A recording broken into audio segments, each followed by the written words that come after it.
உங்களுடைய ஆரோக்கியம் நல்லா இருக்கும் இந்த மாசம். அதே போல உங்களுடைய தாயினுடைய ஆரோக்கியங்களும் நல்லா இருக்கும்.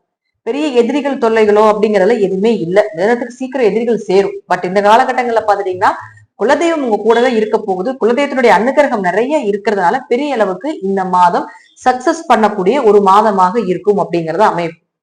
அதே போல பாருங்க, உங்க ராசிக்குள்ள குரு இருந்தார். இப்ப 18ஆம் தேதிக்கு மேல அதிசாரமாகி 2ஆம் வீட்டுக்கு உச்சமாக போகிறார். அப்போ 7 10 குரு 2ல் உச்சமாகக்கூடிய காலகட்டங்கள் நல்ல வரன் அமைஞ்சு வரப்போகுது. ஏதாவது ஒரு வழியில பண வரவு ஏற்பட போகுது. தொழில் வளர்ச்சி உண்டு. இத்தனை நாள் நீங்க போட்ட உழைப்புக்குண்டான ஒரு நல்ல வருமானத்தை கொடுக்க போகிறார்.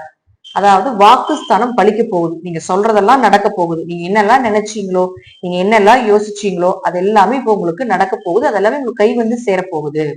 ஏன்னா குரு இந்த லக்கணத்துக்கு இந்த ராசிக்கு உச்சமாக கூடாதுதான்.